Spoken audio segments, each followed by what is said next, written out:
No, toto je ono. Do rovníka, rybičky naháňať, mi nevadí. Možno ani nie, to je v tom aute, ale možno nejaký iný Na tento rok sme vlastne rovnakú konštrukciu, robili sme výšovníkové vlákien, čo výhodou je, že procedujeli asi 4 kg, čo je pre takéto preteky možno veľa.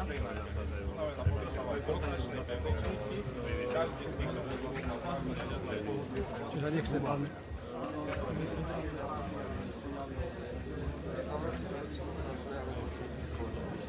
Tam máte špeciálny motor, ktorý sa dá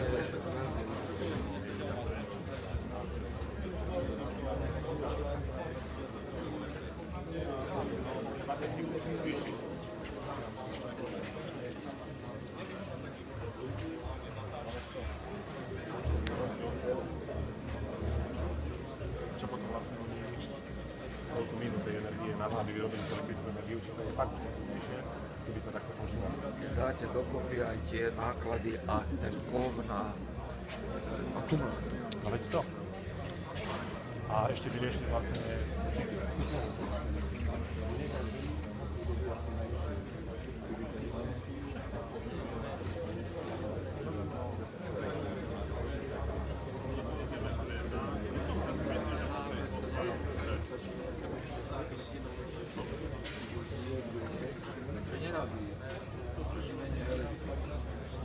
že ide na pumpu, cucne von, pumpu naspäť ide.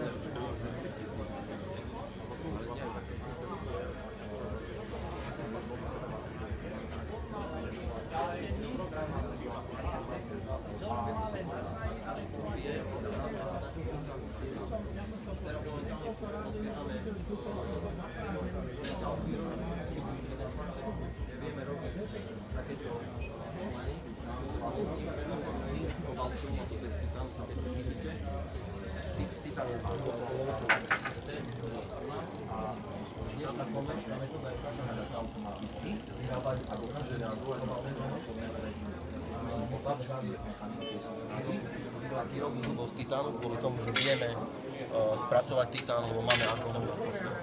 Konvenčne sa to nedá, lebo vybuchne. Takže... Áno. Sa to letiska?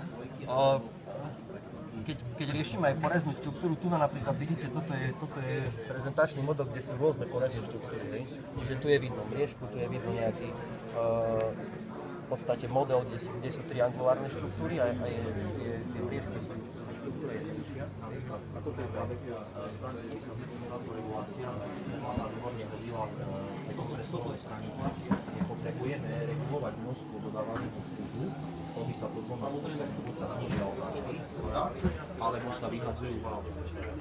Pri obidvoch spôsoboch sa rozladí dynamika a vtedy ten systém dokáže dohľadať opäť minimum rôzneho klikania, aby nedochádzalo k poruchám. Rozumiem, ale jak to zisťuje na tej, neviem si dosť dobre predstaviť, pretože vy tu máte nejaký komponent, na ktorom to zisťujete, ale teraz v kompresorovej stanici, kde je kompresor za miliardu eur, jak to tam... Máme elektromotor spojený s kompresorom, prostredníctvom našej pneumatickej spojky, toho ladičného presenia. Na tom ladiči, ako vidíte, sú nalepené čierno-biele pásky. Tieto pásky slúžia na to, že ich snímajú tieto optické. To rozumiem, že? Ale teraz ja by som rád vedel, ako to v fyzickom zariadení toto dokážete. Toto je exponent, na ktorom to dokážete zistiť. Je to v poriadku. To dokážete zistiť na nejakom zariadení fyzických štúdií. Ako to máme zrobiť? Inštalovali sme naše pneumatické ladičko. Ja som momentálne doktorant. Nie celé zariadenie. V podstate na každej sme taký lečený ladičko, ktorý sa zaoberáme. Ja pracujem v podstate aj vo firme, kde to vyrábame. My kooperujeme s firmou, ktorá to vyrába. A v podstate aj naše bakalárske diplomové dizertačné práce sú zamerané na toto. Jaro, ty čo cvakáš? Také momentky, hej? Ty si nenapadne. Video dokonca. Počkajte, stiahnuť kúpa? Sa dá otvárať. Môžete mi aj, keby sú natočené. Ja, že akože... Tak celý tým. To už nie je ono je vtedy, keď nevieš o tom, že ťa filmujú. No tak čo?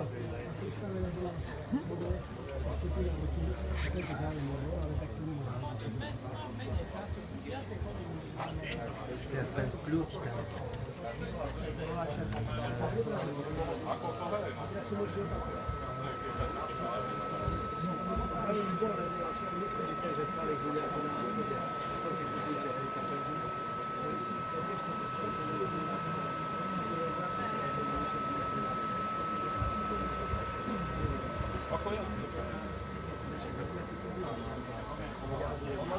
Keď príde, tak vás pýta sa a na požiadaj.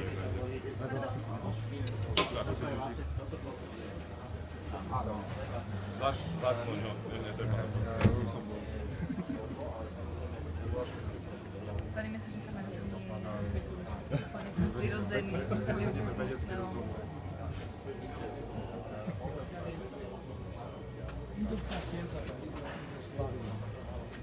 Urobili tam, že bolo aké zlepšenie, že tá stávajúca výroba bola drahá, takže to zalievali tuším, či ako zastudená robili a proste zmenili technológiu. Tak akurát, a potom sa mi to ešte raz stalo, ale však vymenil mi, dal mi aj náhradnú a má to taký To je veľká plošina, na ktorej vieme tlačiť takéto referenčné modely. Toto sú ultrapevné materiály industriálne, čiže aké to bude model, tak sa to nič neznamená. My to plánujeme robiť na to, že my to plánujeme v podstate využívať na ako náhradu zakladané pre medicínskych či už študentov lekárskej fakulty alebo rôznych pracovníkov, ktorí potrebujú nejaký herný model a na tom míste vieme robiť prierezy, vieme robiť rôzne veci s tým. A to sa tlačí na tejto veľkej tlačiarni a naše zariadenie je EMLA, kde robíme zuby a potom máme jedno veľké zariadenie, ktoré je vo firme.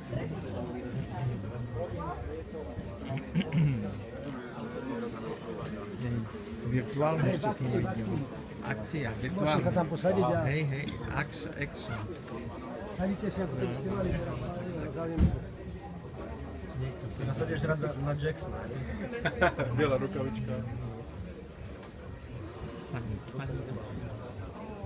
Hneď mi zoberieš tu.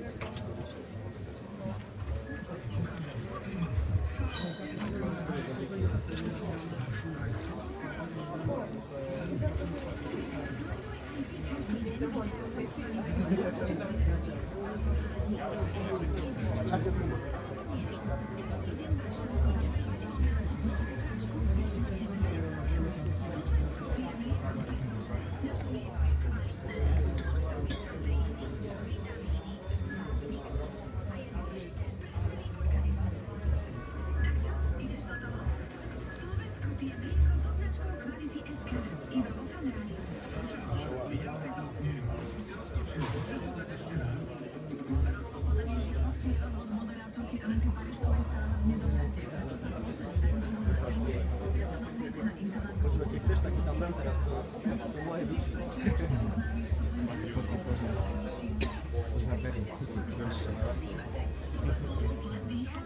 Poďte do záberu.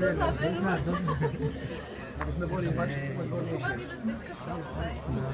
Páni moji, pozerať na to, na obrazovku? Áno.